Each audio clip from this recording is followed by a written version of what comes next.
لبيك اللهم لبيك لبيك لا شريك لك لبيك إن الحمد والنعمة لك والملك لا شريك لك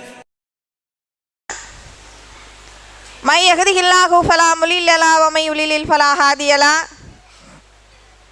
أشهد أن لا إله إلا الله وأشهد أن محمدا عبده ورسوله أما بعد يا أيها الناس اتقوا ربكم الذي خلقكم من نفس واحدة وخلق منها زوجها وبث منهما رجالا كثيرا ونساء واتقوا الله الذي تساءلون به والأرحام إن الله كان عليكم رقيبا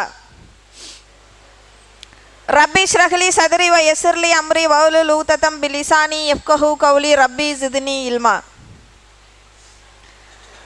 தமிழ்நாடு தௌஹீத் ஜமாத் தஞ்சை வடக்கு மாவட்டம் திருப்பனந்தாள் கிளையின் சார்பாக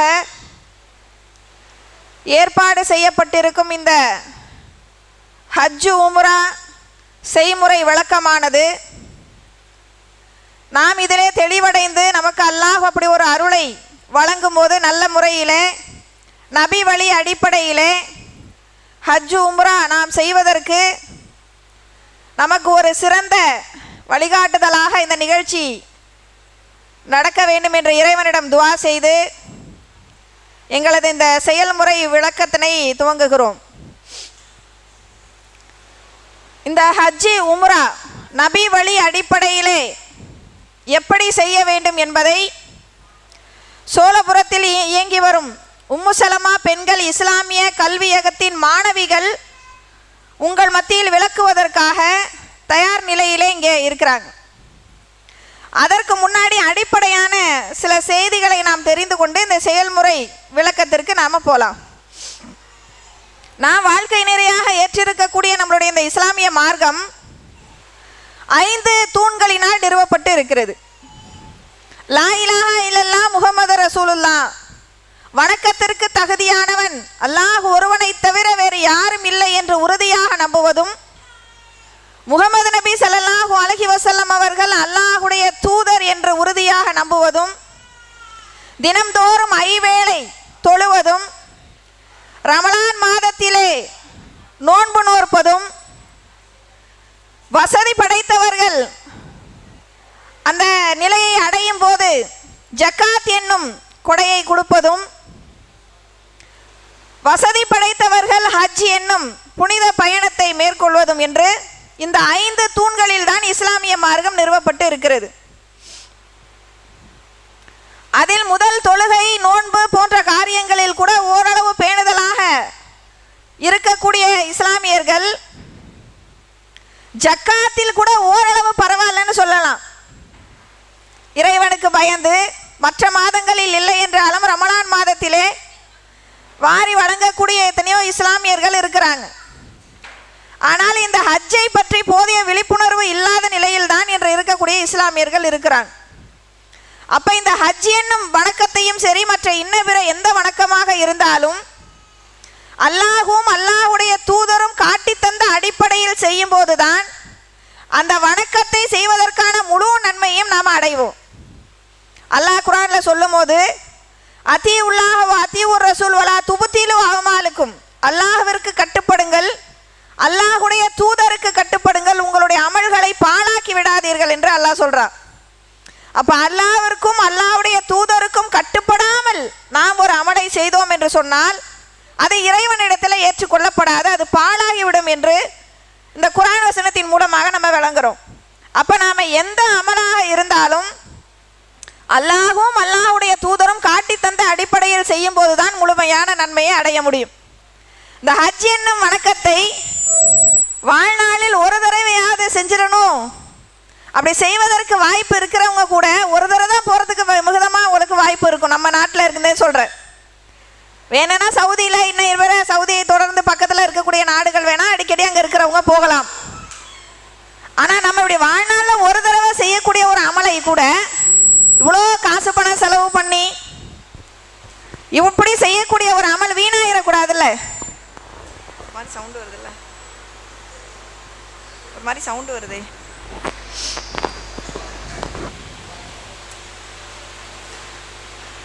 அப்ப அந்த அமலுக்கான முழு நன்மையை நம்ம அடையணும் அப்படின்னா அல்லாஹும் அல்லாஹ்வுடைய தூதரும் காட்டி தந்த அடிப்படையில் தான் நம்ம செய்யணும். இந்த நிகழ்ச்சியுடைய நோக்கமே என்ன? நபி வழி அடிப்படையில் எப்படி நாம உம்ரா செய்யணும், எப்படி ஹஜ் செய்யணும் அப்படிங்கிறத உங்களுக்கு விளக்குவது தான் இந்த நிகழ்ச்சியுடைய நோக்கமே. இதுக்கு நிறைய நன்மைகள் இருக்குது. அதே அல்லாஹ்வும் அல்லாஹ்வுடைய தூதரும் நமக்கு காட்டி தந்திருக்கிறாங்க. இப்போ ஹஜ்ஜுக்கான நன்மை என்ன? நம்மகிட்ட கேட்டால் நம்ம என்ன சொல்லுவோம்? எல்லாருக்கும் தெரியும். என்ன சொல்லுவோம் சொல்லுங்க? எல்லாரும் இதை நம்ம தெரிஞ்சு வச்சிருப்போம். ஹஜ்ஜு செஞ்சு வந்தோன்னா பிறந்த பாலகனை போன்று அவங்களுக்கு பாவங்கள் மன்னிக்கப்பட்ட நிலையிலே வருவாங்க. எப்படி ஒரு உதாரணம் ரசூலுல்லாஹ் சொல்லியிருக்கிறாங்க பாருங்க. ஒரு பிறந்த குழந்தை, பச்சிளம் குழந்தைக்கு பாவ ஏட்டில பாவம் எழுதப்பட்டிருக்குமா? இந்த குழந்தை பொய் சொல்லிச்சு, இந்த குழந்தை திருடுச்சு, இந்த குழந்தை அவதூறு பேசிச்சு, இப்படி ஏதாவது இருக்குமா? எதுவும் இருக்காது. அப்ப குழந்தையா பிறக்கும் போது எப்படி பாவ ஏட்டுல ஒண்ணுமே இருக்காதோ அதே போல இந்த ஏற்றுக்கொள்ளப்பட்ட ஹஜ்ஜுடைய நன்மை பிறந்த குழந்தையை போன்று வருவார். இப்படி இருக்கு. ஆனாலும் இதுல 2 விதிவிலக்கு இருக்கு. 2 பாவத்தை செய்யறவங்க இந்த மாதிரி வர முடியாது. அதுல ஒண்ணு என்ன? அல்லாஹ்விற்கு இணை கற்பிக்கக்கூடிய காரியம். அல்லாஹ்விற்கு ஒருவர் இணை கற்பித்து விட்டு அவர் ஹஜ்ஜுக்கே சென்றாலும் சரி அந்த நன்மைக்கு எந்த ஒரு கூலியும் கிடைக்காது. ஹஜ்ஜின் இல்லை, அல்லாஹ்விற்கு இணை கற்பித்து விட்டு அவர் தொழுதாலும் அதற்கு கூலி இல்லை. இணை கற்பிப்பவரின் பாவங்கள் அனைத்தும் அழிக்கப்படும் என்று அல்லாஹ் குர்ஆன்ல சொல்றான். அப்ப இணை கற்பித்த நிலையிலே ஒருவர் ஹஜ்ஜி செய்தாலும் அதற்கு என்ன கிடைக்காது? கூலி கிடைக்காது. இன்னொன்னு என்ன? எல்லா பாவங்களும் மன்னிக்கப்படும். அல்லாஹ்விற்கும் நமக்கும் இருக்கிற பாவங்கள், நாம தொழுகையில் எசட்டியாக இருந்திருக்கலாம், வேற ஏதேனும் தவறுகள் செஞ்சிருக்கலாம், அதுதான் மன்னிக்கப்படுமே ஒழிய இன்ன பிற மனிதருக்கு ஒரு துரோகத்தை செய்துவிட்டு நான் ஹஜ்ஜிலே போய் அழுது புரண்டாலும் சரி அங்க என்ன கிடைக்காது? அதுக்கு பாவ மன்னிப்பு கிடைக்காது. யார் மன்னிக்கிற வரைக்கும், யாருக்கு நாம் அநீதி இழைத்தோமோ, யார் நம்மால் பாதிக்கப்பட்டார்களோ அவர்கள் மன்னிக்காத வரைக்கும் அங்க என்ன நடக்காது? அல்லாஹ் மன்னிக்க மாட்டான். அப்ப இந்த 2 காரியத்தை தவிர அல்லாஹ் நாடினால் அனைத்து காரியங்களையும் மன்னித்து பிறந்த பாலகனை போன்று அல்லாஹ் என்ன செய்வான்? ஹஜ்ஜுடைய அந்த நன்மையை தருவான். இது அல்லாத இன்னொரு நன்மையும் இருக்கு. ரசூலுல்லாஹ் சொல்றாங்க, யார் அல்லாஹும் அல்லாஹ்வுடைய தூதரும் காட்டி தந்தபடி ஹஜ் செய்கிறாரோ அதற்கு சுவனத்தை தவிர வேறு கூலி இல்லை. எப்படி ரசூலுல்லாஹ் சொல்றாங்க பாருங்க, சுவனத்தை தவிர அதுக்கு கூலியே இல்லை, அதுதான் கூலி. அப்ப இப்படி ஒரு ஹதீஸ் இருக்கு. அப்ப ஹஜ் செய்வதற்கு எப்படி இப்படி ஒரு நன்மை இருக்கிறதோ அதே போல உம்ராவுக்கும் நன்மை சொல்லப்பட்டு இருக்கு. யார் ஒரு உம்ரா செய்துவிட்டு திரும்ப மறு உம்ரா செய்யறாங்கல்ல, அதற்கு இடைப்பட்ட சிறு பாவங்கள் மன்னிக்கப்படும் ரசூலுல்லாஹ் சொல்றாங்க. இப்போ இந்த வருஷம் நம்ம போய் உம்ரா செய்கிறோம், அல்லாஹ் நாடினால் இன்னொரு 2 வருஷமோ 3 வருஷமோ 4 வருஷமோ திரும்பி அல்லாஹ் நமக்கு ஒரு வாய்ப்பை தரான். அப்போ இடைப்பட்ட இந்த 4 வருடம் 5 வருடம் இடைப்பட்ட பாவங்கள் இருக்குதே, அந்த சிறு பாவங்கள் மன்னிக்கப்படும். இப்படி ஒரு கூலி உம்ராவுக்கு இருக்கு. அதே போல இந்த உம்ரா செய்யும் போது ரமலான் மாதத்தில் அது அமைந்து விட்டால் ஹஜ்ஜி செய்த கூலி இருக்கு. சரி, ஓகே, ஹஜ்ஜி எனக்கு இப்போ கடமையாக இருக்குது, உம்ராவை நான் ரமலானில் செஞ்சிட்டேன்னா ஹஜ்ஜி செஞ்ச கூலி தான் கிடச்சி போயிரும்ல, அப்படி செஞ்சிடலாமா? அப்படி செய்யக்கூடாது. ஹஜ்ஜி கடமையான நிலையில் இருந்தால் உம்ராவுக்கு அப்படி செய்யும் போது கூடுதல் நன்மை கிடைக்குமே ஒழிய கடமையானவர்கள் ஹஜ்ஜை தான் செய்யணும். ஏன்னா நம்மள நிறைய பேர் என்ன விளங்குறோன்னா இதை பற்றிய போதிய குர்ஆன் வசனங்கள் ஹதீஸ் தெரியறது இல்லை. இதை பற்றி அந்த நாலேஜ் இல்லாமல் நம்ம போய் உம்ராவில் அங்கே போய் தவா பண்ணால் போதும், முடிஞ்சு போச்சு, முடிச்சிருச்சு, கடமை நிறைவேறிடுச்சு, நான் போய் அங்கே போய் அப்படி தவா பண்ணிட்டு உம்ராவை முடிச்சுட்டு வந்தாலே ஹஜ்ஜி செய்கிற கடமை இருந்தாலும் இதை போயிட்டு வந்தாலே நமக்கு முடிஞ்சிடும், அல்லாஹ் அந்த நன்மையை தந்துடுவான், கேள்வி கேட்க மாட்டான் அப்படின்னு நினச்சிட்டு இருக்கிறாங்க. உங்களுக்கு ஒரு உதாரணம் சொல்கிறேனே, ஒரு 5 வேளை தினமும் நமக்கு கடமையா? ஒருவர் 5 வேளை தொழுல இரவு முழுக்க நின்று வணங்கினார். அவன் என்ன சொல்லுவான்? முதல்ல கடமையை நிறைவேற்று, அப்புறம் நீ நைட்டு விழுலாம் சொல்லுவோம்ல. ரமலான் மாதத்தில் ஒருவர் நோன்பு வைக்கல, மாதத்தில் 13, 14, 15 மட்டும் வைக்கிறார். அப்போ நம்ம என்ன சொல்லுவோம்? எப்போ கடமையானதை முதல்ல வைப்பா, அப்புறம் நீ 13, 14, 15 வைக்கலாம், அது சுன்னத்தான நோன்பு, அதுக்கு கேள்வி இல்லை. எதுக்கு கேள்வி இருக்கு? 5 வேளை தொழுகைக்கு கேள்வி இருக்கு. ரமலான் மாதத்தில் நோன்பு நோக்கலைன்னா அதுக்கு கேள்வி இருக்கு. நீ கடமையை முதல்ல நிறைவேற்று அப்படின்னு சொல்லுவோம்ல. அதே தான் இந்த உம்ரா ஹஜ்ஜுக்கு நம்ம எடுத்துக்கணும். ஹஜ் என்பது கடமை, உம்ரா என்பது அது சுன்னத்தான கூடுதல் நமக்கு நன்மையை பெற்று தரக்கூடிய ஒரு அமல். அப்போ அப்படி புரியாமல் ஹஜ்ஜு செய்ய கடமையாக இருக்கிற சில பேர் என்ன பண்ணுறது, போய் வெறுமனே உம்ரா செஞ்சுட்டா ஓகே போதும் அப்படின்னு நினச்சி அதோட நிப்பாட்டுறது. இன்னும் சிலர் என்ன சொல்கிறாங்கன்னா, இது சம்மந்தப்பட்ட மக்களிடத்தில் இருக்கக்கூடிய எண்ணங்கள், வயசுக்கு வந்த பெண் பிள்ளை இருந்தால் போகக்கூடாது, கல்யாணம்லாம் பண்ணி கொடுத்து எல்லா கடமையும் நிறைவேற்றி தான் போகணும், அதனால் பொம்பளை பிள்ளைய வச்சுட்டுலாம் இப்படி வந்து போகக்கூடாது, இப்படி நிறைய பேர்கிட்ட அந்த நம்பிக்கை வந்து இருக்குது. இப்படி எல்லாம் சொன்னானா? அல்லாஹ்வுடைய தூதர் சொன்னாங்களா? இப்போ இன்றைக்கி போய் நான் போய் 50 பவுன் வாங்கிட்டு வரேன், இப்போ எனக்கு என்ன ஆகிடும்? ஜக்காத்து கடமையாயிடும். நாளைக்கே நான் ஒரு மனம் வாங்குறேன், உடனே என்ன ஆகிடும்? ஜக்காத்து கடமையாயிடும். இப்போ ஒருத்தர் இஸ்லாத்தை ஏற்றுக்கிறாரு, ஏற்றுக்கிட்டவனே அவருக்கு என்ன கடமையாயிடும்? இஷா தொழுகை கடமையாயிடும். எப்போ நாம் அந்த கடமையின் நிலை அடைகிறோமோ அப்போது அந்த கடமை நமக்கு வந்துடும். இப்போ ஒருத்தவங்களுக்கு அப்போ தான் பெண் குழந்தை பிறந்திருக்கு, 4 வயசு 5 வயசு ஆகுது, ஆனால் கோடீஸ்வரராக இருக்கிறாங்க, ஹஜ்ஜுக்கு போயிட்டு வருஷம் போகிற அளவுக்கு கூட உங்களுக்கு பொருளாதாரம் இருக்குது. சரி, அந்த பொம்பளை பிள்ளையை கட்டி கொடுத்துட்டு தான் போகணும் அப்படின்னு 20 வருஷத்தை அவங்க தள்ளி போடலாமா? அந்த கடமையான நிலையிலே அவர்கள் இறந்தால் என்ன ஆகும்? அல்லாஹ் குற்றம் பிடிப்பானா இல்லையா? கேட்பான்ல, பொருளாதாரத்தை கொடுத்தேன், உடல் ஆரோக்கியத்தை கொடுத்தேன், நீ ஏன் ஹஜ்ஜு செய்யல? எப்படி தொழுகைக்கு கேள்வி இருக்கிறதோ, எப்படி நோன்புக்கு கேள்வி இருக்கிறதோ, அதே போல ஹஜ்ஜும் கடமை, அதே போல தான் ஜக்காத்தும் கடமை. இந்த கடமைகளில் நாம் எதை செய்யலனாலும் இறைவனிடத்தில் என்ன இருக்கு? அதுக்கான விசாரணை இருக்கு என்பதை நாம் பயப்படணும். இன்னும் சில டைமா நீங்கள் இன்னும் ஹஜ்ஜுக்கு போயிட்டு வந்துட்டீங்களா? எப்போ போகிறீங்க? இல்லைங்க கடனாக இருக்குங்க. கடனா? ஆமாங்க, ஒரு காலனி ஒன்று கட்டுனாங்க, அதுலேருந்து கடன் ஆயிடுச்சுங்க. காலனியா? அந்த மேலத்தெரில் இருக்கே அந்த காலனியா? இல்லைங்க அது இல்லைங்க, அது கட்டி ரொம்ப வருஷம் ஆச்சுங்க. இந்த கீழே தெருவில் இருக்கே அந்த காலனியா? இல்லைங்க அதுவும் இல்லைங்க, 3வது ஒரு காலனி கட்டியிருக்கேன், உங்களுக்குலாம் தெரியாதுங்க, அந்த தெருவில் 3வது தெருவில் இருக்குது. அந்த காலனி கட்டும் போது கொஞ்சம் கன்னடம் ஆகிடுச்சு, வீடு 60-70 லட்சத்துக்கு போகும். மேலே தெருவில் கட்டின காலனி அது ஒரு கோடிக்கு போகும், கீழே தெருவில் கட்டின காலனி அது ஒரு கோடிக்கு போகும், இல்லை உதவு சற்று கூடுதல் குறைவு இருக்கும். 3வது ஒரு காலனி கட்டி கடன் ஆகிட்டாங்கிறாங்களே, அது ஒரு கோடிக்கு போகணும்னு வச்சுக்கோங்களேன். சரி, இவ்வளோ தூரம் கோடீஸ்வரராக இருக்கிறவங்களுக்கு எப்படியும் ஒரு 50-60 பவுன் நகை இருக்கும். இவங்க சொல்கிறாங்க பல கோடிக்கு அதிபதி, இவங்க சொல்கிறாங்க கடன் ஆகிடுச்சா அதனால போலியாம். அப்போ மக்கள் எவ்வளவு இந்த விஷயத்தில் ஒரு அலட்சிய போக்கை பாருங்க. அப்போ ஹஜ்ஜி கடமையான நிலையில் ஒருவர் அதை நிறைவேற்றாமல் இறந்தார் என்று சொன்னால் அது குறித்து இறைவனிடத்திலே கேள்வி இருக்கு. ஏன்? இது இறைவன் நம்ம கிட்ட கட்டளை கடமை என்பதை நாம உணரணும். அப்போ நாம ஹஜ்ஜி எந்த நிலையிலே கடமையாக ஆகிட்டோமோ ஒருவருக்கு எப்போது அதற்கான பொருளாதாரமும் உடல் ஆரோக்கியமும் இருக்கிறதோ அப்போது அவருக்கு கடமை. நம்ம மார்க்கம் சொல்றது அதுதான். ஏன்னா பொருளாதாரம் மட்டும் இருக்கு, எந்திரிச்சு நடக்க முடியாது, படுத்த படுக்கையா இருக்கிறோம், அவங்க செய்ய இயலாது. பொருளாதாரமும் இருக்கணும், உடல் ஆரோக்கியமும் இருக்கணும். இந்த இரண்டும் யாருக்கு இருக்கிறதோ அவர் கல்யாணம் பொண்ணை கட்டி கொடுத்துட்டு போகணும், இல்லை இதெல்லாம் இன்னும் பிற கடமைகள்லாம் முடிச்சுட்டு போகணும் அப்படிங்கிறதெல்லாம் இல்லை. சொல்ல போனால் இந்த வணக்கத்தை நல்ல வாலிப வயதில் போகிறது தான் ரொம்ப ரொம்ப நன்மை. இப்போ நம்ம மாணவிகள் செஞ்சு காட்டும் போது உங்களுக்கே உணரும் இவ்வளவு விஷயங்கள் இருக்குதா, நல்லா நடக்கும்போது ஆரோக்கியமாக இருக்கும் போதில் இதெல்லாம் செய்யணும் அப்படின்னு உங்களுக்கே நீங்களே உணர்வீங்க. அப்போ இதை இதோட நம்ம என்ன செய்யலாம், இந்த செய்முறை விளக்கத்துக்கு போயிடுவோம். செய்முறை விளக்கம் முடிந்ததற்கு பின்னால் இன்னும் இதை பற்றிய கூடுதல் தகவல்கள் உங்களுக்கு இங்கே சொல்லப்படும்.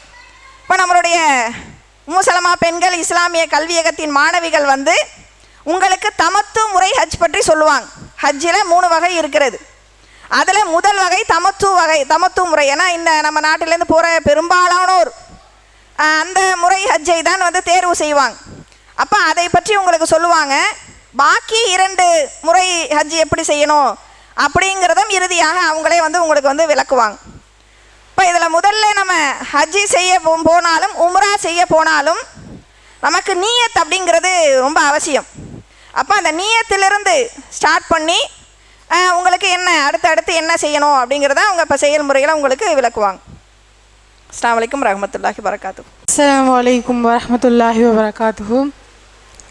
இப்போ ஹஜ்ஜு உம்ரா செய்கிறவங்கலாம் ஒரு எல்லையில் நியத்து வச்சுட்டு தான் அங்கேருந்து உம்ரா செய்ய பயணிக்கணும்.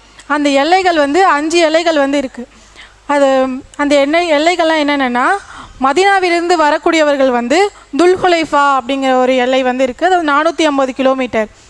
சாம்லேருந்து வரக்கூடியவங்களுக்கு வந்து ஜூஹுஃபா அப்படிங்கிற ஒரு எல்லை இருக்குது, அது 183 கிலோமீட்டர். நஜித் அந்த இடத்துலேருந்து வரக்கூடியவர்களுக்கு வந்து கர்னூல் மனாசில் அப்படிங்கிற ஒரு எல்லை வந்து இருக்குது, அது 75 கிலோமீட்டராக இருக்குது.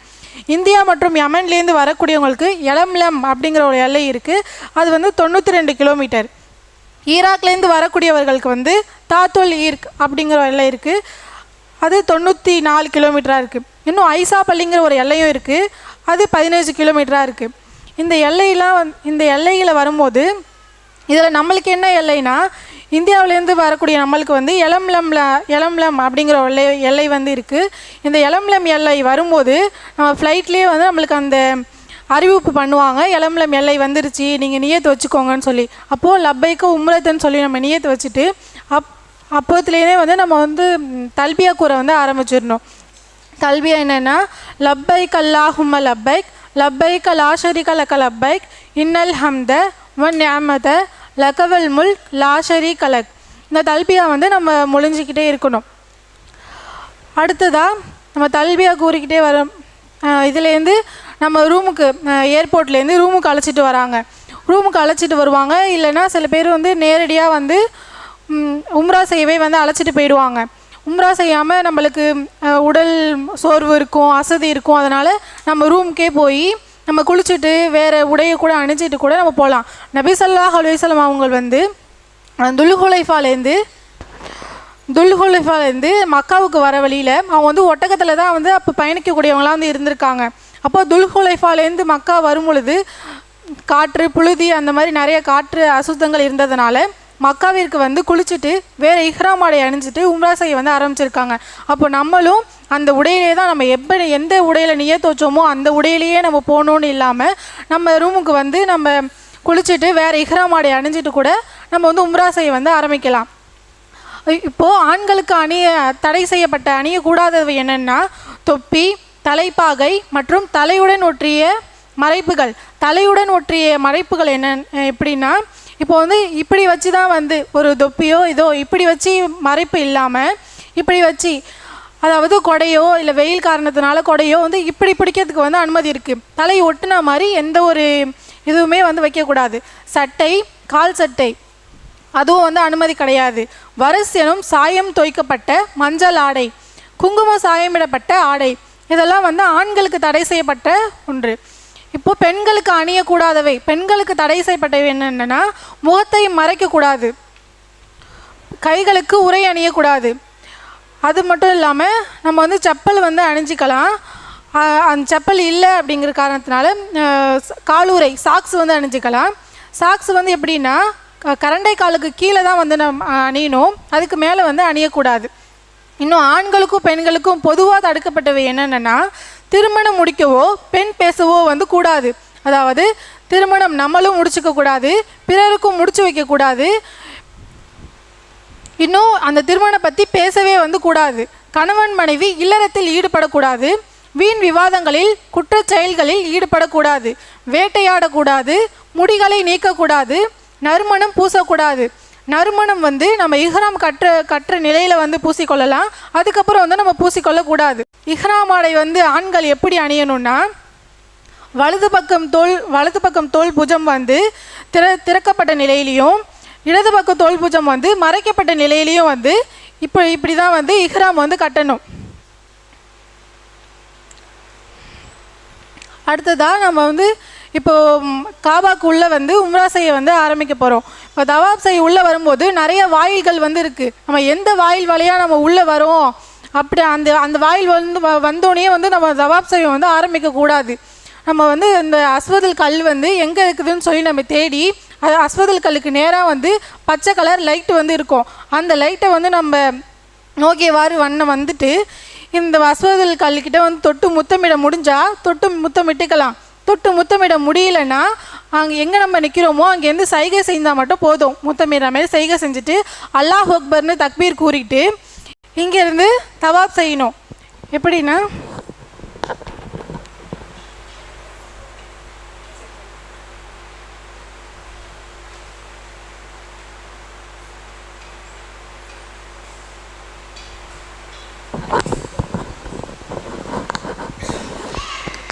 இப்படி தவாப் செஞ்சு வரும் பொழுது இங்கே ருக்னுல் யமானி அப்படிங்கிற மூளை வந்து இருக்குது. இந்த ருக்னுல் யமானி மூளைக்கு வந்தோம் இங்கே வந்து முத்தமிடணும்.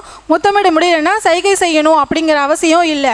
இந்த ருக்னுல் யமானிலேருந்து இந்த அஸ்வதல் கல் இந்த இடைப்பட்ட இடத்துல வந்து இந்த துவாவை வந்து நம்ம ஓதக்கூடியவங்களாக இருக்கணும். ரப்பனா ஆத்தினா ஃபித்துன்யா ஹசனத்தவ் ஒஃபில் ஆஹிரத்தி ஹசனத்தவ் வக்கீனா அதா பண்ணார். இந்த துவாவை வந்து இந்த இடைப்பட்ட இடத்துல வந்து நம்ம ஓதிக்கொள்ளணும்.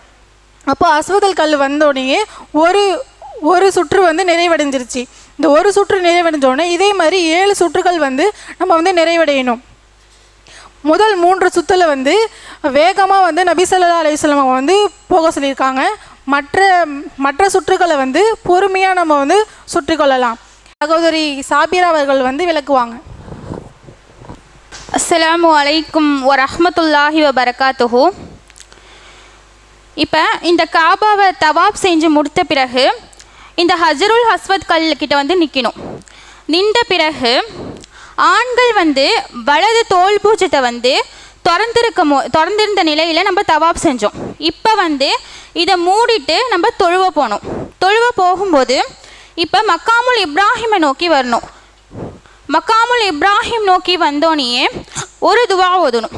என்ன துவானா, வத்தஹிது மிம் மக்காமு இப்ராஹிம முசல்லா. இந்த துவாவை ஓதி முடிச்சுட்டு சில மக்கள், தெரியாத மக்கள்லாம் என்ன பண்ணுறாங்கன்னா, இந்த ஹஜருல் அஸ்வத் கல்லை தொட்டு முச்சம் போடுறது மூலயமா நம்மளுக்கு நன்மை ஏற்படுதுல, அதே மாதிரி இந்த மக்காமுல் இப்ராஹிம் இதையும் தொட்டு முத்தமிடுறாங்க. இது தொட்டு முத்தமிடுற மூலயமா நம்மளுக்கு எந்த ஒரு நன்மையும் கிடையாது. இப்போ இங்கே வந்து நின்றோனே 2 ரக்காய் தொழுவணும். இங்கே நிற்க முடிஞ்சால் நின்று தொழுதுக்கலாம். அப்படி இல்லைன்னா நமக்கும் இந்த காபத்துல்லாக்கும் இடையில இந்த மக்காமுல் இப்ராஹிம் இருக்கா மாதிரி பார்த்துக்கிட்டு இந்த சைடு எங்கே நின்று வேணாலும் தொழுதுக்கலாம். 2 ரக்காய் தொழுவணும்.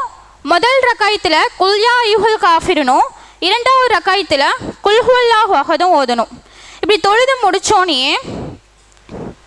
நம்ம அடுத்து ஜம்சம் தண்ணி அருந்துறதுக்காக போகணும். நபி ஸல்லல்லாஹு அலைஹி வஸல்லம் அவர்கள் வந்து ஜம்சம் தண்ணியை குடித்து முடிச்சுட்டு கொஞ்சோண்டு கையில் ஊற்றி தலையில் தெளிச்சிருக்காங்க. அதே மாதிரி நம்மளும் கொஞ்சோண்டு குடிச்சிட்டு கையில் ஊற்றி தலையில் தெளிச்சிக்கலாம். தெளித்து முடிச்சுட்டு திரும்பி நம்ம காபா கிட்ட வரணும். காபா கிட்ட வந்து இந்த ஹஜருல் அஸ்வத் கல், இந்த கல்லுக்கிட்ட வந்து தொட்டு முத்தமிட முடிஞ்சால் முத்தமிடலாம். அப்படி இல்லைன்னா சைகை செய்யலாம். சைகை செய்து முடிச்சுட்டு இப்போ சஃபா மலையை நோக்கி வரணும்.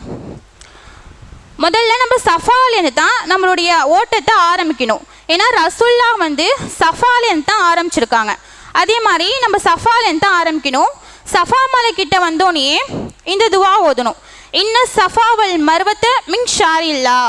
இந்த துவா ஓதி முடிச்சுட்டு கிப்லா திசையை முன்னோக்கி நின்று அல்லாஹு அக்பர் அல்லாஹு அக்பர் அல்லாஹு அக்பர் அப்படின்ட்டு 3 முறை தக்பீர் சொல்லணும். தக்பீர் சொல்லி முடிச்சுட்டு இந்த துவாவை ஓதணும். லா இலாஹ இல்லல்லாஹு வஹ்தஹு லா ஷரீக லஹு லஹுல் முல்கு வலஹுல் ஹம்து வஹுவ அலா குல்லி ஷைஇன் கதீர். லா இலாஹ இல்லல்லாஹு வஹ்தஹு அன்ஜர வஹ்தஹு வ நஸர அப்தஹு வ ஹஸமல் அஹ்ஸாப வஹ்தா. இந்த துவாவை 3 முறை ஓதணும்.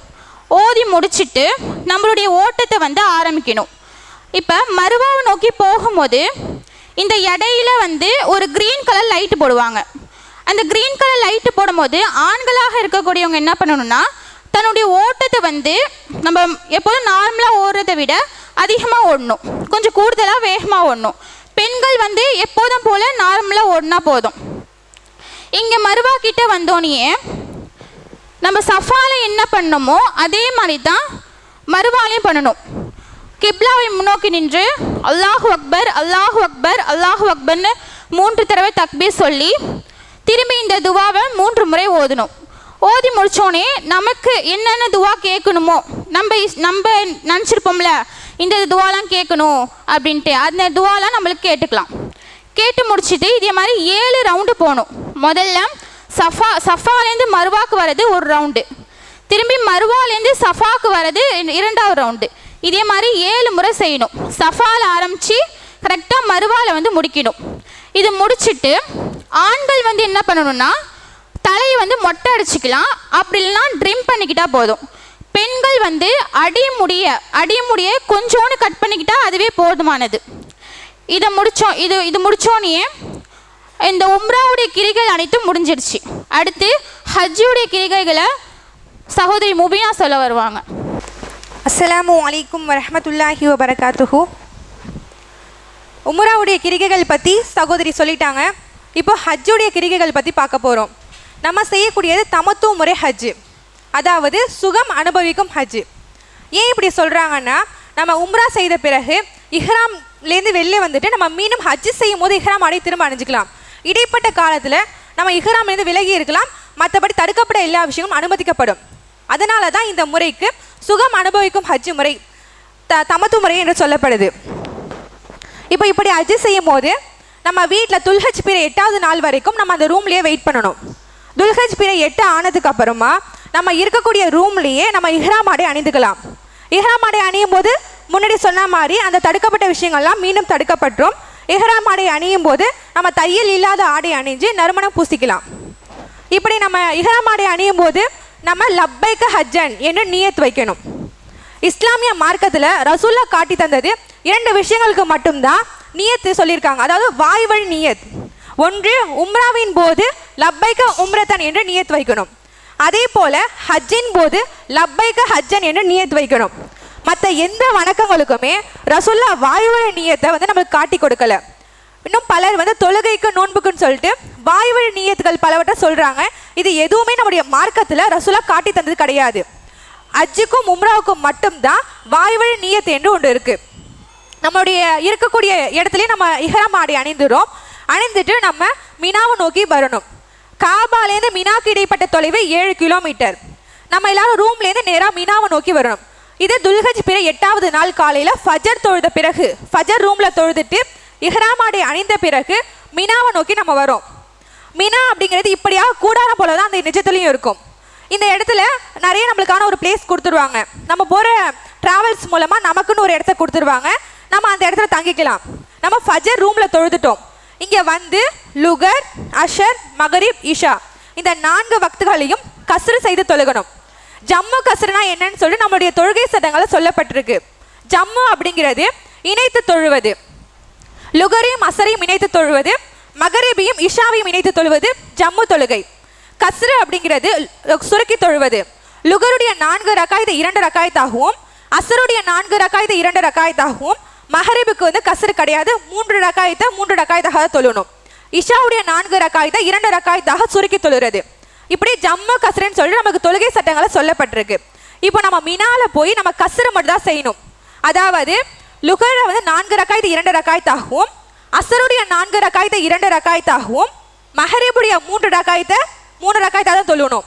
இஷாவுடைய 4 ரக்காயத்தை 2 ரக்காயத்தாக தொழுது இந்த இடத்துல தொழுதுடணும். தொழுதுட்டு இரவு இங்கே தான் தங்கணும். மினால இரவு தங்கிட்டு மறுநாள் காலை துல்ஹஜ் பிறை 9வது நாள் காலையில் ஃபஜர் தொழுகணும்.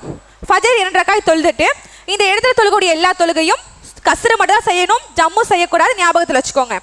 இப்போ மினால தொழுதுட்டு மறுநாள் காலையில் துல்ஹஜ் பிறை 9வது நாள் நம்ம அரஃபாவை நோக்கி பயணம் செய்யணும். அரஃபாவுக்கும் மினாவுக்கும் இடைப்பட்ட தொலைவு 20 கிலோமீட்டர். இப்போ அரஃபால தங்குறது தான், அதாவது ஹஜ்ஜு என்பது அரஃபாவில் தங்குவதுதான் என்பதாக ரசூலா சொல்லியிருக்காங்க. ஹஜ்ஜோட மிக முக்கியமான கிரிகை என்னன்னு பார்த்தோம்னா அரஃபாவில் தங்குறது தான். இப்போ நம்ம மினாலேருந்து பயணம் செய்து அரஃபாவை நோக்கி போகணும். வழியில் நமீரா அப்படிங்கிற பள்ளி இருக்கும். இந்த பள்ளியில் உச்சி சாயிற வரைக்கும் தங்கி இருக்கலாம். இந்த பள்ளியில் நம்ம லுகரசர் தொழுகிறதாலும் தொழுதுக்கலாம், இல்லைனா இங்கே இடத்துல பயான் நடக்கும், அதை கேட்கறதுனாலும் கேட்டுக்கலாம். இல்லை இடம் இல்லை, என்னால் கூட்ட நெரிசலாக இருக்குது அப்படிங்கிற பட்சத்தில் நம்ம அரஃபாவை நோக்கி போகிறதாலும் போயிடலாம். இது வந்து அரஃபாவுடைய எல்லை கிட்ட இருக்குது, ஆனால் அரஃபாவுடைய எல்லை கிடையாது. இங்கே ஆனால் நம்ம தங்கிடக்கூடாது, நம்ம அரஃபாவுக்கு தான் போகணும். அடுத்ததா பத்னுல் வாதி உருனா அப்படிங்கிற இடம் இருக்குது. இந்த இடத்துலையும் பயான் நடக்கும். இந்த இடத்துல இருந்து நம்ம பயான் கேட்கறதாலும் கேட்கலாம், அந்த இடத்துல தங்கியும் இருக்கலாம் கொஞ்ச நேரம். உச்சி சாய்ந்த பிறகு நம்ம எல்லாரும் அரஃபாவை நோக்கி பயணம் செய்து போகணும்.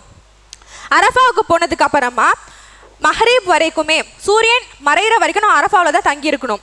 எவ்வளவுதான் உடல்நிலை சரியில்லை அப்படின்னாலுமே, ரொம்ப உடம்பு சரியில்லைனாலும் ஸ்ட்ரக்சரில் வச்சாச்சும் அந்த இடத்துல கொஞ்ச நேரம் தங்கி இருக்கணும். ஏன்னா ஹஜ்ஜுடைய மிக முக்கியமான கிரிகை அரஃபாவில் தங்குறது தான்.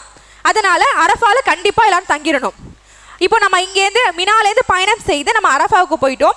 நம்ம லுஹர் அசர் இன்னும் தொழுகல, நமீராங்கிற பள்ளியில தொழுதுக்கலாம், இல்ல அரஃபாவுக்கு போய் அரஃபா சுத்தி எங்கனாலும் தங்கிக்கலாம். அந்த அரஃபாவுடைய எல்லைக்குள்ள எங்க வேணாலும் தங்கிக்கலாம். லுஹரையும் அசரையும் ஜம்ம கசர் செய்துக்கலாம். அதாவது ஒரு பாங்கு 2 இக்காமத்துல பாங்கு சொல்லி இக்காமத் சொல்லி லுகரையும் பிறகு இக்காமத் மட்டும் சொல்லி அசரையும் நம்ம இந்த இடத்துல தொழுதுக்கலாம். இந்த அரஃபாவுடைய இடத்துல பக்கத்துல ஒரு மலை இருக்கு, ஜபலுர் ரஹ்மத் மலை. அந்த மலையோட அடிவாரத்தில் நின்று கிப்லாவை முன்னோக்கி கைகளை உயர்த்தி அல்லாஹ்கிட்ட நம்ம அதிகமா துவா செய்யணும், அதிகமா தல்பியாக்குரியவர்களாக இருக்கணும். நம்ம வீட்டில் இஹ்ராம் அணியும் போதே நம்ம தல்பியா சொல்ல ஆரம்பிச்சிடணும். அந்த சொல்ல ஆரம்பிக்கிற தல்பியாவை துல்ஹஜ் பிறை 10வது நாள் அக்கபால கல்லெறிகிற வரைக்கும் சொல்லிக்கிட்டு இருக்கணும். தல்பியா உங்களுக்கு என்ன ஞாபகம் இருக்கா? லப்பைக் அல்லாஹும்ம லப்பைக் லப்பைக் லா ஷரீக லக லப்பைக் இன்னல் ஹம்த வன் நிஅமத லகவல் முல்க் லா ஷரீக லக் அப்படிங்கிற தல்பியாவை நம்ம வீட்டில் இஹ்ராம் ஆடை அணியும் போது சொல்ல ஆரம்பிக்கிறது. அக்கபால கல்லெறிகிற வரைக்கும் சொல்லிக்கிட்டு இருக்கணும். வரும்போதும் வரவையிலும் சொல்லிக்கிட்டு இருக்கலாம்.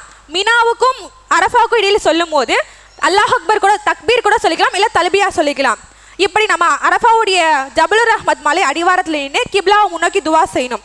நம் நரகத்துடைய வேதனையிலிருந்து அல்லாஹ்கிட்ட பாதுகாப்பு கேட்டு நம்முடைய தேவைகள் எல்லாத்தையும் அல்லாஹ்கிட்ட கோரிக்கை வைத்தபடி அதிகமாக நம்ம பிரார்த்தனை செய்யணும். இப்படி பிரார்த்தனை செய்தவர்களாக இந்த ஜபலுர் ரஹ்மத் மலை அடிவாரத்தில் அரஃபாவுடைய இடத்துல நம்ம சூரியன் மறையும் வரைக்கும் காத்திருக்கணும். சூரியன் மறைகிற வரைக்கும் அந்த இடத்துல தங்கி தான் இருக்கணும். சூரியன் மறைந்த பிறகு மகரிப் இங்கே தொழக்கூடாது, நம்ம முஸ்தலிஃபாக்கு போகணும். அரஃபாலேருந்து போகும்போது மக்கள் மன அமைதியோடையும் நிம்மதியோடையும் போவாங்க. ஏன்னா இந்த இடத்துல நம்ம அரஃபாவுடைய மிக முக்கியமான கிரிகை, ஹஜ்ஜுடைய மிக முக்கியமான கிரிகை அரஃபாவில் தங்குறது. அது முடிஞ்சிருச்சு அப்படிங்கிற மன நிம்மதியோட மக்களாம் ரொம்ப அமைதியாகவும் மன நிம்மதியோட முஸ்தலிஃபாவை நோக்கி போவாங்க. இப்போ அரஃபாவுக்கும் முஸ்தலிஃபாவுக்கும் இடைப்பட்ட தொலைவு 9 கிலோமீட்டர். இப்போ இது இப்படி பயணம் செய்யும் போது இடையில டாக்ஸியில போகலாம், அதுக்கு பிறகு நடந்து போற மாதிரி இருக்கும். இந்த 2 சைடில் சாலையோட 2 சைடில் நம்ம பார்க்லலாம் இருக்குல்ல சேர் மாதிரி 2 பக்கமும், அந்த மாதிரி இந்த இடத்துல சேர் இருக்கும். நம்ம அதிலே தங்கி தூங்கிடக்கூடாது டயர்ட்னால. ஏன்னா பிற 9வது நாளும் 10வது நாளும் அதிகமாக அலைகிற மாதிரி இருக்கும். நம்ம பார்க்கறதுக்கு ஈஸியாக இருக்கும், இவ்வளோ தானே நடந்து போயிடலான்னு. ஆனால் அங்கே இருக்க கூட்டத்தில் ஹாஜிகளுடைய அவ்வளோ கூட்டத்தில் நமக்கு போகிறதுங்கிறது மிக கடினமான ஒரு விஷயம். அதில் நம்ம டயர்டாக இருக்குன்னு சொல்லிட்டு முஸ்தலிஃபாவோட எல்லையை அடையாமல் முன்கூட்டியே உறங்கிடக்கூடாது, படுத்துடக்கூடாது. முஸ்தலிஃபாவோட எல்லைக்குள்ளே போய் தான் நம்ம அது வரைக்கும் அங்கே போய் ரெஸ்ட் எடுக்கலாமே ஒழிய வழியில் எங்கேயும் நம்ம தங்கிடக்கூடாது. முஸ்தலிஃபாக்கு எல்லாரும் போயிட்டு முஸ்தலிஃபால மகரிப் நம்ம தொழுகலை, அரஃபால மகரிப் தொழுகாமல் முஸ்தலிஃபாக்கு போனோமா, முஸ்தலிஃபால போய் மகரிபையும் இஷாவையும் ஜம்மு கசர் செய்து தொழுகலாம். மகரிப் 3 ரக்காயத்தை கசர் செய்ய முடியுமா? முடியாது. அதனால 3 ரக்காயத்தை தான் தொழுகிறோம். இஷாவுடைய 4 ரக்காயத்தை, அதனால ஒரு பாங்கு 2 இக்காமத் சொல்லி மகரிபையும் இஷாவையும் நம்ம ஜம்மு கசர் செய்து முஸ்தலிஃபால தொழுதுக்கலாம். இந்த இடத்துல பெண்களுக்கும் பலகீனமான முதியவர்களுக்கும் ஒரு சலுகை இருக்கு. அதாவது இந்த இடத்துல எல்லாரும் தங்கணும், இரவு வெட்ட வெளியான இடத்துல தங்கணும். ஆனா பெண்களுக்கும் முதியவர்கள் என்ன சலுகைனா, பெண்களும் முதியவர்களும் இங்க தங்க வேணாம், அவங்க இரவுல மினால போய் தங்கிக்கலாம். ஒரு 12 மணி 11 மணி போல இந்த இடத்துல தங்காம மினால போய் தங்கிக்கலாம், அது ஒரு அவங்களுக்கு சலுகை. ஆனா மற்ற பலமுள்ள ஆண்கள் அனைவருமே முஸ்தலிஃபால தங்கணும். எவ்வளவுதான் பெரிய பணக்காரங்களா இருந்தாலுமே இந்த இடத்துல வெட்ட வெளியில தங்கிதான் ஆகணும் அப்படிங்கிறது நமக்கு ஹஜ்ஜுடைய மிக முக்கியமான ஒன்றாக இருக்கு. இப்படியாக இந்த இரவு நம்ம இங்க தங்கிட்டு மறுநாள் காலை ஃபஜர் தொழுதுட்டு, அதாவது துல்ஹஜ் பிறை 10. இப்போ நம்ம அரஃபால தங்குறோம்ல, இது துல்ஹஜ் 9வது நாள் இருக்கும். நம்ம ஊர்ல துல்ஹஜ் 9வது நம்ம என்ன பண்ணிட்டு இருப்போம்? நோன்பு வச்சிருப்போம். ஆனா அரஃபால இருக்கக்கூடிய ஹாஜிகளுக்கு நோன்பு கிடையாது. அடுத்ததான் முஸ்தலிஃபால கால ஃபஜர், துல்ஹஜ் 10வது நாள் கால ஃபஜர்ல இருப்போம். அது நமக்கு பெருனா. ஆனா அவங்களுக்கு தான் அன்னைக்கு நிறைய வேலைகளே இருக்குமே. இப்போ முஸ்தலிஃபால கால ஃபஜர் தொழுதுட்டு நம்ம இந்த இடத்துல குஸ்தஹ் மலைன்னு ஒரு மலை இருக்கு. அந்த மலையோட அடிவாரத்துல மஷ்ருல் ஆராம் அப்படிங்கிற பிளேஸ்ல நின்று, அந்த இடத்துல நின்று நம்ம கிப்லாவை முன்னோக்கி கைகளை உயர்த்தி அல்லாஹ்கிட்ட துவா செய்யணும். அல்லாஹ்வை பெருமைப்படுத்தி தக்பீர் சொல்லி லா இலாஹ இல்லல்லாஹ் என்று அதிகமான அல்லாஹ்வை புகழ்ந்து இன்னும் அல்லாஹ்கிட்ட நம்முடைய கோரிக்கைகள்லாம் முன்வைத்து நம்ம அல்லாஹ்கிட்ட அதிகமாக பிரார்த்திக்கணும், திக்ர்கள் செய்யணும், துவா ஓதணும். தல்பியா சொல்லணுங்கிறத மறந்துடாதீங்க. இங்க எல்லாத்துலயும் தல்பியா சொல்லிக்கொண்டே இருக்கணும். முஸ்தலிஃபாலே துவா செஞ்சாச்சு. இந்த துவாக்கள் அனைத்துமே சூரியன் உதிக்கிறதுக்கு முன்னாடி பண்ணணும். சூரியன் உதித்த பிறகு இந்த ஆண்கள் தங்கி இருக்காங்களே இவங்களாம் நேராக மினாவை நோக்கி பயணம் செய்யணும். இப்படியாக பயணம் செய்கிற வழியில பத்னுல் முஹஸ்ஸர் அப்படிங்கிற ஒரு இடம் இருக்கும். இந்த இடத்துல கொஞ்சம் வேகமாக போகணும். ஏன்னா ரசூலா நமக்கு வேகமாக போய் காமிச்சிருக்காங்க, அதனால நம்மளும் வேகமாக பயணம் செய்யணும். இப்படியாக நம்ம மினாவை நோக்கி போகும்போது அந்த சாலையில ஜம்ரத்துல் அக்கபாவை நோக்கி உள்ள சாலைக்கு போகணும். நம்ம மினா கூடாரத்துக்கு போகக்கூடாது, ஆண்கள் நேராக அக்கபால போய் கல்லெறியணும். அப்படி கல் எறிகிறதுக்காக இந்த முஸ்தலிஃபாங்கிற இடத்துலையோ இல்லை போகிற வழியிலையோ இல்லை மினாவிலையோ அவங்க சின்ன சின்ன கற்கள், சுண்டி விளையாடக்கூடிய கற்களை எடுத்துக்கிட்டு அக்கபால போய் கல் எறியணும். இங்கே தங்கினாங்களே, முதல் நாள் போய் யார் யார் தங்கினாங்க? பெண்களும் முதியவர்களும் தங்கினாங்களே. பெண்கள் என்ன பண்ணலான்னா நைட்டு தங்குறப்பயே அக்கபால கல்லெறிஞ்சிக்கலாம். ஆனால் பலகீனமான ஆண்கள், முதியவர்கள் மறுநாள் காலையில் தான் அவங்களும் கல்லெறியணும். இங்கே உள்ள ஆண்களும் மறுநாள் தான் போய் கல்லெறிவாங்க, துல்ஹஜ் பிறை 10 அன்னைக்கு காலையில். அதே போல் இங்கே தங்கியிருந்த ஆண்கள், முதியவரான ஆண்களும் பிறை 10 தான் போய் கல்லெறியணும். பெண்கள் முதல் நாள் இரவே கல் எறிந்துக்கலாம். இதோட இதுக்கு பிறகு உள்ள கல்லெறியதுக்கு பிறகு உள்ள துல்ஹஜ் பிறை 10 உள்ள மற்ற கிரைகள் எல்லாம் சகோதரி ஆசிமா அவர்கள் விளக்குவாங்க. பிறை 9 செய்யக்கூடிய அந்த வேலைகளை விட பிறை 10 நம்ம அதிகமான வேலையை நம்ம செய்யணும். பிறை 10 கிட்டத்தட்ட 4 விஷயங்களை செய்யணும். முதலாவது என்ன அப்படின்னா கல்லை எறியணும். இரண்டாவதாக தலைமுடியை மலிக்கணும். மூன்றாவதா குர்பானி கொடுக்கணும். நான்காவதா தவாஃபுல் இஃபாலா செய்யணும். இப்போ முதல்ல கல் எறியறதை பார்ப்போம். ஜம்ரத்துல் அகபா அப்படிங்கிற அந்த இடத்துக்கு 7 கற்களை எறியணும். எப்படியாவது உடச்சிடக்கூடாது. இந்த மாதிரி சுண்டி விளையாடக்கூடிய அளவுக்கு இருக்கக்கூடிய சின்ன சின்ன கற்களை 7 முறை இந்த ஜம்ரத்துல் அகபா அப்படிங்கிற இடத்துல நம்ம அடிக்கணும். அது அடித்ததுக்கப்புறமா இந்த கல்லை அடிச்சிட்டாலே நமக்கு முதல் விடுதலை கிடச்சிரும். என்ன விடுதலை அப்படின்னா, இஹ்ராம் ஆடையிலேருந்து ஆண்கள் விடுபட்டு தையல் ஆடைக்கு வந்துடுவாங்க. இரண்டாவதாக நறுமணம் பூசிக்கலாம். ஒன்று மட்டும்தான் தடை. என்ன தடை அப்படின்னா, கணவன் மனைவிக்கு இருக்கக்கூடிய இல்லற வாழ்வு மட்டும்தான் அங்கே தடுக்கப்படும். பாக்கி எல்லாமே நம்ம செஞ்சுக்கலாம். அடுத்ததான் நம்ம என்ன பண்ணணும்னா முடிகளை வெட்டணும். முடியை ட்ரிம் பண்ணிக்கிறதா இருந்தாலும் பண்ணிக்கலாம், அல்லது நம்ம முடியை மொட்டை அடிச்சுக்கிறதா இருந்தாலும் அடிச்சுக்கலாம். அடுத்ததான் நம்ம என்ன பண்ணணும்னா குர்பானி கொடுக்கணும். அல்லாஹ்வுடைய தூதர் நபிகள் நாயகம் ஸல்லல்லாஹு அலைஹி வஸல்லம் அவர்களுடைய காலத்தில் ஆடு, மாடு, ஒட்டகம் இதெல்லாம் குர்பானி கொடுக்கும் போது ரொம்ப சிரமமான முறையில் குர்பானி கொடுப்பாங்க. ஆனால் இன்றைக்கு இருக்கக்கூடிய காலகட்டத்தில் ஒரு டோக்கன் மூலியமாகவே நம்ம இலகுவான முறையில் குர்பானியை கொடுத்துடலாம். நாலாவதாக தவாஃபுல் இஃபாலா செய்யணும். தவாஃபுல் இஃபாலா செய்கிறதுக்கு ஃபஸ்ட்டு நம்ம ஹஜருல் அஸ்வத் அப்படிங்கிற இடத்துக்கு வரணும். நம்ம முத்தம் போட்டு அந்த ஹஜருல் அஸ்வத்தை முத்தம் போடணும். அப்படி நம்மளால் முத்தம் போட முடியல அப்படின்னா நம்ம கைகளால் சைகை செய்யணும். இப்போ இதை செஞ்சதுக்கப்புறமா இங்கேருந்து நம்ம அப்படியே இந்த ஹிஜ்ரிலேருந்து அப்படியே சுற்றணும். இப்போ இங்கே சுற்றும் போது ஆண்கள் இந்த தோல் புஜம் அவங்களுக்கு திறந்திருக்கணும்னு அவசியம் இல்லை. அது மூடி இருக்கக்கூடிய நிலையிலேயே அவங்க தவாஃபை செய்யலாம். இப்படி தவாஃப் செய்து கொண்டு இருக்கும் போது ருக்குனுல் யகமானிக்கும் ஹஜருல் அஸ்வத்துக்கும் இடையில ஒரு துவா இருக்குது.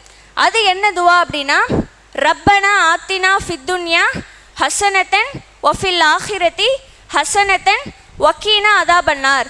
இந்த துவாவை இதுக்கு இடைப்பட்ட அந்த இடையில நம்ம சொல்லணும். இது சொல்லி முடிச்சுட்டு இதே மாதிரி 7 சுற்றுகள் நம்ம காபாவை வலம் வரணும்.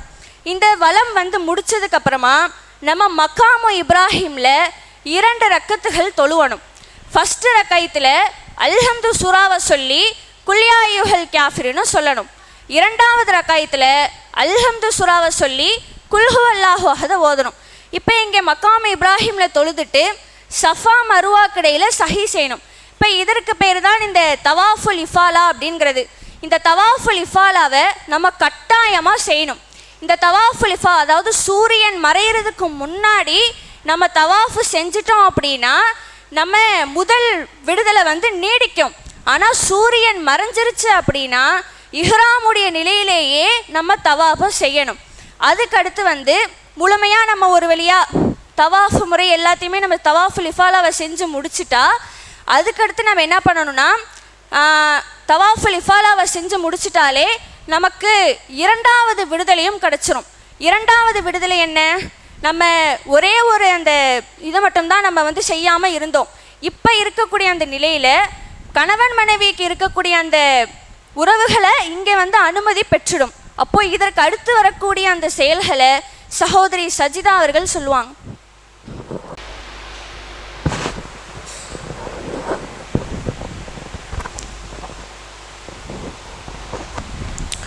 தவாஃபுல் இஃபாலாவை முடிச்சுட்டு நாம் மினாவுக்கு வந்துடணும்.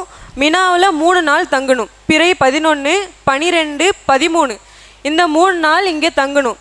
அந்த நாட்களில் சூரியன் உச்சியிலேருந்து கொஞ்சம் சாயும் போது நாம் ஜமராக்களில் போய் கல்லெறியணும். ஃபஸ்ட்டு ஜமரத்துல ஊலால் கல்லெறியணும். 7 கற்களை இந்த இடத்துல எறியணும். எரிஞ்சிட்டு கிப்லாவை நோக்கி கைகளை உயர்த்தி பிரார்த்தனை செய்யணும். அடுத்து ஜமரத்துல் உஸ்தா இந்த இடத்துலையும் 7 கற்களை எறியணும். எரிஞ்சிட்டு கிப்லாவை நோக்கி பார்த்து கைகளையும் உயர்த்தி பிரார்த்தனை செய்யணும். அடுத்து ஜம்ரத்துல் அக்கபா இங்கே 7 கற்களை எறியணும். இங்கே வந்து பிரார்த்தனை செய்ய வேணாம், நம்ம மினாவுக்கே போயிடலாம். இதே மாதிரி பிறை 12, 13 ஆகிய நாட்களையும் இதே தான் பண்ணணும். இப்போ பிறை 13 நம்ம இல்லாமல் பிறை 12ஓட நாங்கள் ஹஜ்ஜை முடிச்சுக்கிறோம், வீட்டுக்கு போகிறோம் அப்படின்னு நினச்சோன்னா போய்க்கலாம். அது எந்த ஒரு பிரச்சனையும் கிடையாது. அல்லாஹ் இதுக்கு வந்து அனுமதி அளிச்சிருக்கான். அதே மாதிரி பிறை 13 இல்லாமல் பிறை 12 ஹஜ்ஜை முடிக்கிறாங்களே அவங்க 2 முறை இந்த இடத்துல கற்களை எறியணும். எப்படின்னா இப்போ நாம் 7 கற்களாக எரிஞ்சோமா, 2 முறை செய்யணும்னா 14 கற்களாக எரிஞ்சிட்டு ஹஜ் இது அடுத்து காபாவை நோக்கி வரணும். காபாவை நோக்கி வந்து அவங்க இறுதி தவாபை செஞ்சு அவங்களுடைய ஹஜ்ஜை முடிச்சிடணும். இப்போ நான் வந்து இப்போ நான் ஊருக்கெல்லாம் போகல அப்படின்னு நினச்சாங்கன்னா அவங்க மறுபடியும் மினாலே வந்து தங்கணும். பிறை 13 மினாலே வந்து தங்கணும். தங்கிட்டு இந்த இடத்துல ஜமரத்துல் அக்கபா இருக்கிறக்கூடிய இடத்துல கற்களை எறியணும். கற்களை எரிஞ்சிட்டு நம்ம மீண்டும் மக்காவுக்கே போயிடணும். மக்காவுக்கு போய் அங்கே தவாப்லாம் எதுவும் செய்யாமல் அங்கே பிரார்த்தனை செய்யணும்.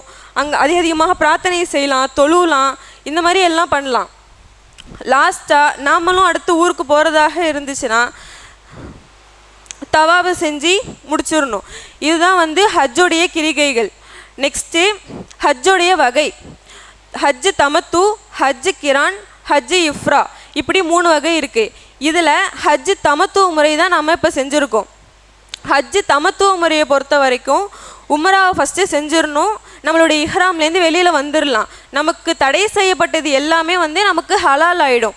இப்போ பிறை 8 நம்ம ஹஜ்ஜு செய்ய போகிறோன்னா மறுபடியும் நாம் இஹ்ராம் அணிஞ்சு ஹஜ்ஜுக்கு நியத் வச்சுட்டு நாம் ஹஜ்ஜுக்கு போகலாம். இதுதான் தமத்துவ முறை. அடுத்து ஹஜ்ஜு கிரான். ஹஜ்ஜு கிரானை பொறுத்த வரைக்கும் உம்ரா ஹஜ்ஜு 2த்துக்குமே ஒரே இஹ்ராம் தான் அணியணும். அதே மாதிரி இப்போ உம்ரா செய்யும் போது நம்ம சஃபா மருவாக்கு இடையில் சஹி செய்கிறோம்ல, அது நாம் ஹஜ்ஜுக்கு வந்து செய்ய வேணாம். இதில் உம்ராவில் செஞ்சுட்டா ஹஜ்ஜுக்கு செய்ய வேணாம். இதே உம்ராவில் செய்யலைன்னா ஹஜ்ஜில் கண்டிப்பாக செய்யணும். அதே மாதிரி தமத்துவ முறை, கிரான் முறை இது 2த்துலேயும் இந்த 2 முறையையும் செய்கிறவங்க கண்டிப்பாக குர்பான் கொடுக்கணும். அப்படி குர்பான் என்னால் கொடுக்க முடியல அப்படின்னா அதுக்கு பரிகாரமாக அவங்க இங்கே மக்காவில் இருக்கும்போதே 3 நாள் நோன்பு வைக்கணும். அப்புறம் வீட்டுக்கு போனோடனே 7 நாள் நோன்பு வைக்கணும். மொத்தமாக அவங்க 10 நாள் நோன்பு வைக்கணும். இதுதான் ஹஜ்ஜு கிரான் முறை. அடுத்து ஹஜ்ஜு இஃப்ராதோடைய முறை எடுத்துக்கிட்டோன்னா அவங்களுக்கு உம்ரா கிடையாது. டைரெக்டாக அவங்க பிறை 8 வந்து ஹஜ்ஜு செஞ்சு அவங்க முடிச்சிருவாங்க. அவங்களுக்கு குர்பான் கொடுக்கணும் அப்படிங்கிற எந்த ஒரு அவசியமும் இல்லை. எல்லா மாதமும் எல்லா நாட்களும் உம்ரா செய்வதற்கு அனுமதிக்கப்பட்ட நாட்கள். ஆனால் ஹஜ்ஜை பொறுத்த வரைக்கும் எல்லா மாதத்திலையும் செய்யலாமா? எப்போ தான் செய்யலாம்? துல்கஜ் மாதம் எப்போ செய்யலாம்? பிறை 8 ஆரம்பித்து 13 முடியும். அப்போ ஹஜ்ஜுடைய கிரியைகள் மொத்தம் எத்தனை நாள் தான்? 5 நாள் தான். 8 ஆரம்பித்து 12 வேணாலும் முடிக்கலாம், இல்லைன்னா 13. ஆனால் 13வது நாளும் ரசூலா தங்கி இருக்கிறாங்க. 13வது பிறையும் நபியவர்கள் அங்கே மீனாவில் தங்கி கல்லெறிஞ்சிருக்கிறாங்க அப்படின்னு தான் சொல்லப்பட்டு இருக்குது. வேணா அதுக்காக முடியாதவர்கள் 12 முடிக்கணும்னா முடிக்கலாம். இப்போ நம்ம கேள்விகளை கேட்டுருவோம். மினாவில் நம்ம எத்தனை வக்துகள் எப்படி தொழுவணும் நீங்கள் சொல்லுங்கள்.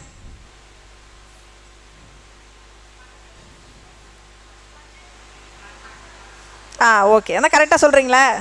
ஓகே. இப்போ மினாவில் துல்ஹஜ் பிறை 8 காலை சூரிய உதயத்திற்கு பின்னால் நாம் மினாவுக்கு கிளம்பி வந்துடுவோம். துல்ஹஜ் பிறை 8 காலை ஃபஜர் தொழுகை எங்கே தொழுவோம்? நாம் காபத்துள்ளால எங்கே தங்கி இருக்கிறோமோ அங்கே நமக்கு எங்கே ரூம் இருக்கோ நம்ம என்ன செய்வோம், அங்கே தங்கி இருந்து காலை ஃபஜர் தொழுகை காபத்துள்ளாவிலே நிறைவேற்றிடுவோம். நிறைவேற்றி விட்டு சூரிய உதயத்திற்கு பின்னால் எங்கே வருவோம்? மினாவுக்கு வருவோம். அங்கே லுஹர், அசர், மஹரிபு, இஷா, அடுத்த நாள் பிறை 9 ஃபஜர் தொழுதுட்டு நேரம் அடுத்த நாள் என்ன செய்வோம்? தொழுகைகளை எப்படி நிறைவேற்றணும்? தொழுகைகளை குறைத்து கொள்ளலாம், இணைத்து தொழக்கூடாது, வக்துகளில் தொழுகணும். தொழுது முடிச்சு அந்த இரவு நாம் என்ன செய்வோம்? மினால கூடாரங்கள்லேயே தங்குவோம். தங்கி முடிச்சுட்டு காலை ஃபஜர் தொழுகைக்கு பிறகு நாம் அங்கேருந்து கிளம்பி அரஃபாவை நோக்கி பயணம் செய்வோம். இப்போ அரஃபாவிலே போகும்போது இந்த பள்ளி பேர் என்ன? நமீரா. உம்ரா செய்ய போனவங்க இதை பார்த்துருப்பீங்க. யாரெல்லாம் அந்த பள்ளியை பார்த்துருக்கீங்க? உம்ரா செய்ய எத்தனை பேர் போயிருக்கீங்க?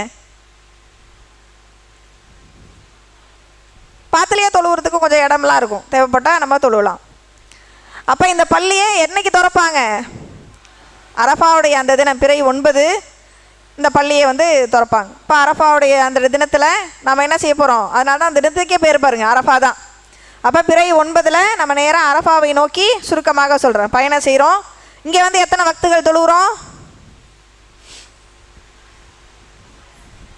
லுஹர், அசர், அதை ஜம்மு கசர், அதாவது குறைத்து சேர்த்து நம்ம தொழலாம்.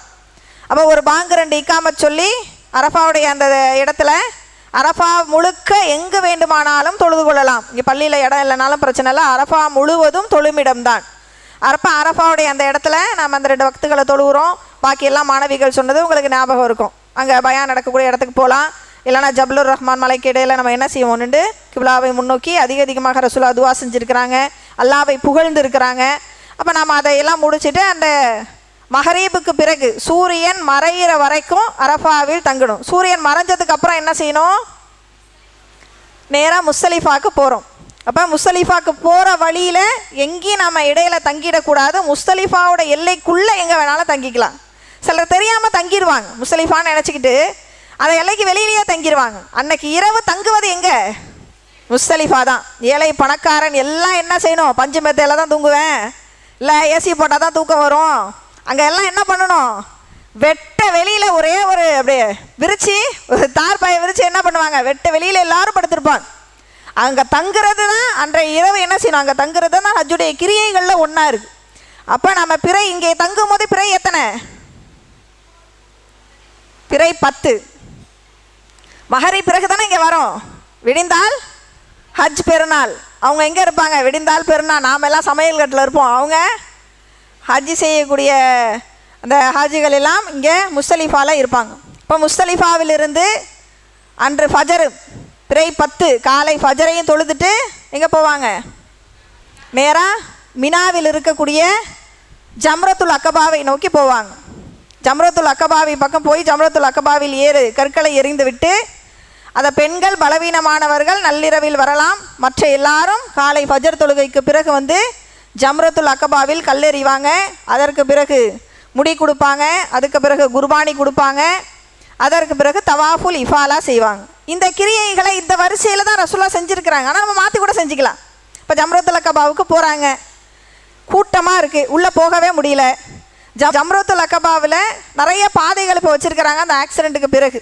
ஏன்னா அந்த கூட்ட நெரிசலினால், ஏன்னா ஒரு வாசலில் ஆள் நின்றுட்டே இருப்பாங்க, குறிப்பிட்ட சில பேரை தான் உள்ளே அனுப்புவாங்க. அதுக்கு பிறகு வேறு பாதையில் மாற்றி விட்டுருவாங்க. அந்த ஆக்சிடெண்ட்டை நடக்கும்போது அங்கே யாரும் வேறு பாதைக்கு மாற்றி விடலை. எல்லாரும் வரிசையாக உள்ளே போக போக என்ன ஆயிடுச்சு? கூட்ட நெரிசல் ஒரு கட்டத்தில் வந்துருச்சு. அப்படி ஜம்ரத்துல் அக்கபாவில் கல்லெறியும் போது சில பேர் என்ன பண்ணுறது? செருப்பை கழட்டி விட்டுடுறது. என்னவா? சைத்தானுக்கு எறிகிறாங்களாம். ஏன்னா அந்த இடத்திற்கு போன உடனே உளரீதியான ஒரு எண்ணம், அதை போய் அனுபவிச்சவங்களுக்கு தெரியும். ஒரு சகோதரி கூட சொன்னாங்க, காபத்துல்லாவை பார்த்த உடனே அப்படியே கண்கள்லேருந்து கடகடையான தண்ணி கொட்டிடுச்சு. என்னமோ அல்லா அந்த இடத்துல வச்சிருக்கிறான், அந்த இடத்த பார்த்த உடனே அப்படியே எனக்கு அல்லாவே பார்த்த மாதிரி, அல்லா விட்டு நம்ம நெருங்கினா மாதிரி ஒரு எண்ணம் வந்து ஏற்பட்டுச்சு அப்படிங்கிற மாதிரி நிறைய பேர் சொல்லியிருக்காங்க. அப்போ அங்கே எப்படி அல்லாஹ்வே நம்ம உணர்றோமோ அதை மாதிரி இந்த இடத்துக்கு வந்த பிறகு உண்மையாகவே இந்த கல்லு தான் சைத்தான் அப்படின்னு செருப்பை கழட்டி விட்டுறது, பெரிய கல்லை தூக்கி போடுறது, இப்படி போனோன்னா அடுத்தவங்களுக்கு இடையூறு தர மாதிரி ஆகிடும். அடுத்தவருக்கு இடையூறு தரக்கூடாது. அப்போ நம்ம என்ன செய்யணும்? அந்த இடத்துல சுண்டி விளையாடக்கூடிய அந்த மாணவிகள் கூட உங்களுக்கு சொன்னாங்க, சின்ன கற்களை அது சிலர் மேலே பட்டா கூட பிரச்சனை இல்லைல்ல, அது பெரிய ஒரு காயத்தையோ வழியை ஏற்படுத்தாது. இப்போ அந்த மாதிரி சின்ன கற்களை வந்து எரியணும். இந்த எல்லா கிரியைகளுக்கு பின்னாடி கொஞ்சம் சிந்திச்சு பாருங்கள். இப்ராஹிம் நபி தியாகமும் அவருடைய குடும்பத்தாரின் தியாகமும் அடங்கியிருக்கு. ஒவ்வொரு செயலுக்கு பின்னாடியும் காபத்துல்லாவை தவா போகிறோம், சஃபா மருவா இடையிலே சை செய்கிறோம். அதெல்லாம் இங்கே நமக்கு சொல்லலை, நமக்கு சொல்லப்படலை. அதெல்லாம் சொன்னோன்னா ஒரு நாள் ஃபுல்லாக வேணும். அப்போ இங்கே உங்களுக்கு என்ன மட்டும் சொல்லப்பட்டு இருக்குது? சட்டங்கள் மட்டும் இங்கே உங்களுக்கு சொல்லப்பட்டு காட்டி தரப்பட்டிருக்கு. அப்போ இந்த சைத்தானுக்கு கல்லெறிவதற்கு பின்னாடியும் அவர்களுடைய தியாகம் இருக்குது. அதாவது மகனை அவங்க அல்லாவிற்காக தியாகம் செய்வதற்காக போனாங்க. அப்படி அறுக்கக்கூடிய அந்த நேரத்தில் அவங்க போகிற நேரம் எல்லாம், போகிற வழியெல்லாம் சைத்தான் அவருடைய உள்ளத்தில் ஊசலாட்டத்தை ஏற்படுத்தினான். அப்போ அவங்க சைத்தானை விரட்டி அந்த தியாகத்தை நினைவு கூறும் வண்ணமாக தான் நாங்களும் எங்களுடைய சைத்தானை என்ன செய்கிறோம்? விரட்டுவோம் அப்படிங்கிற ஒரு எண்ணத்தோடு நம்ம என்ன செய்யணும்? கல் எறியணும். அப்போ அது எண்ணம் மட்டும் உள்ளத்தில் வந்தால் போதுமே ஒழிய பெரிய கல்லை போட்டு அதுதான் சைத்தான் அப்படின்னு நினச்சிக்கிட்டு எரியக்கூடாது. அப்போ இதை கல்லெறிச்சு முடித்த உடனே அதுக்கப்புறம் என்ன செய்யணும்? இந்த 4 அம்சங்கள் அதை மாறி நம்ம செஞ்சுக்கலாம். தவாஃபுல் இஃபாலா முடித்ததுக்கப்புறம் இந்த தவாஃபுல் இஃபாலாங்கிறது ஹஜ்ஜுடைய பிறை 10 செய்யக்கூடிய முக்கியமான ஒரு கிரியை. அப்போ இதை சூரியன் மறையிறதுக்குள்ளே நாம் இந்த தவாஃபுல் இஃபாலாவை செஞ்சிட்டோன்னா முதல் விடுதலை கிடச்சிருச்சுல அவங்களுக்கு கல்லெறியும் போதே. அப்போ ஆண்கள்லாம் இஹ்ராமிலிருந்து விடுபட்டுட்டாங்க. ஒன்றை தவிர, மனைவியோட இல்லறத்தில் கூடுவதை தவிர எல்லாத்துலேருந்து அவங்க விடுபட்டுட்டாங்க. அப்போ என்ன செஞ்சுக்கலாம்? தையல் ஆடை போட்டுக்கலாம். ஏன்னா ஆண்களுக்கு ரொம்ப இந்த இஹ்ராமின் கிரியைகள்லையே தடுக்கப்பட்டதுலேயே ஆண்களுக்கு ரொம்ப கஷ்டமானது இந்த ஆடை போட்டுக்கிறது தான். தையல் இல்லாத ஆடை போட்டுக்கிறது உங்களுக்கு சிரமமான ஒன்றா இருக்கும்.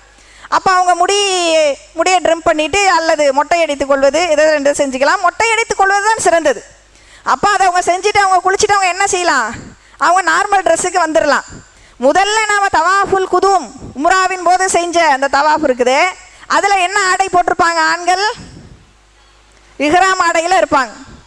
ஆனால் இதுக்கு என்ன சலுகை கொடுக்கப்பட்டுருச்சு? அந்த சலுகை அவங்க பெற்று தையலாடையோடு அவங்க வளம் வரணும்னா மகரீபுக்கு முன்னாடி அதை செஞ்சிடணும். சூரியன் மறைகிறதுக்கு முன்னாடி தவாஃபுல் இஃபாலாவை அவங்க முடித்தாதான் தையல் ஆடை இல்லாமல் அவங்க தையல் உள்ள ஆடையோடு தவாப் செய்யலாம். ஒருவேளை அவங்கள இந்த கிரியையெல்லாம் முடிச்சுட்டு வர்ற டைம் ஆகிடுச்சுன்னா, சூரியன் மறைஞ்சிருச்சுன்னு வச்சுக்கோங்க, அவங்க என்ன செய்வாங்க? மீண்டும் அவங்க தவாஃபுல் இஃபாலா செய்யும் போது அந்த இஹ்ராம் ஆடைக்கு மாறிடணும். அந்த இஹ்ராமில் தடுக்கப்பட்ட அனைத்தும் அவங்களுக்கு தடுக்கப்பட்டுடும். அப்போ நறுமணமும் பூசக்கூடாது. அப்போ அவங்க என்ன செய்யணும்? அந்த மாதிரி செஞ்சுட்டாங்கன்னா ஓகே. அப்படி இல்லை, டைம் ஆகிடுச்சுன்னா திரும்ப தவாஃபுல் இஃபாலாவை தையல் இல்லாத ஆடையில் தான் அவங்க அந்த தவாஃபுல் இஃபாலாவை செய்யணும். இப்போ தவாஃபுல் இஃபாலாவில் முன்னாடி உம்ரா செய்யும் போது உள்ள அனைத்தும் வந்துடும். தவாஃப் வந்துடும், மக்காம இப்ராஹிம் தொழுகை, சஃபா மருவா எல்லாம் வந்துடும். இப்போ இது எல்லாம் அவங்க மரீபுக்குள்ளே அவங்க முடிச்சிட்டாங்க அப்படின்னா எல்லாத்துலேயும் அவங்களுக்கு விடுதலை அடைஞ்சிரும். இல்லை அப்படி மகரீபுக்கு பிறகு அவங்க இஹ்ராம் ஆடையோட தவாஃபு இஃபாலா செஞ்சாலும் அதுக்கு பிறகு என்ன, தவாஃபுல் இஃபாலா முடிச்சிருச்சுன்னா முழு விடுதலை, 2வது விடுதலையும் கிடச்சிரும். இஹ்ராமின் எல்லா கட்டுப்பாட்டிலையும் அவங்க வெளியில் வந்துடுவாங்க. இப்போ இதை எப்போ செய்வோம்? பிறை 10 பெருநாள் அன்று மகரீபுக்குள்ளே இதை செஞ்சு முடிச்சிடுறோம். இல்லை சூரியன் மறைஞ்சாலும் தவாப் செய்யலாம். அன்றைய பொழுது இதை முடிச்சுட்டு மீண்டும் எங்கே போவோம்? மினால போய் தங்குவோம்.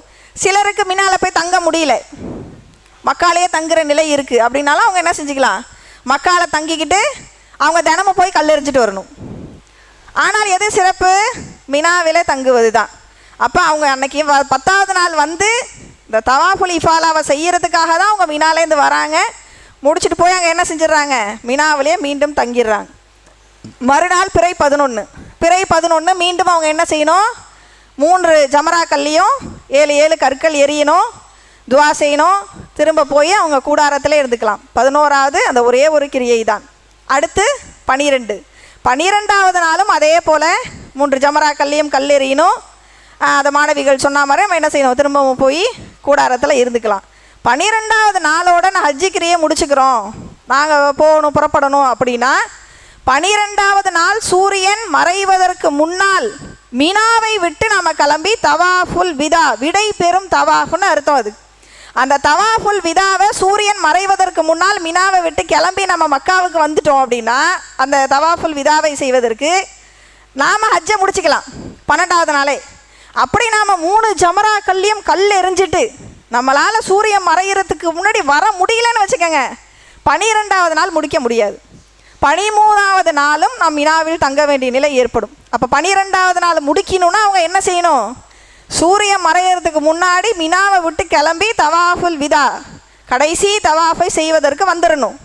இல்லைன்னா 13வது நாளும் இங்கேயே தங்கி 13வது நாள் காலை அவங்க திரும்ப என்ன செய்யணும்? திரும்ப வந்து அவங்க 3 ஜமராக்கள்லையும் கல்லெறியணும். திரும்ப வந்து இங்கே என்ன காபத்துல்லாவுக்கு வந்து தவாஃபுல் விதாவை செய்யணும்.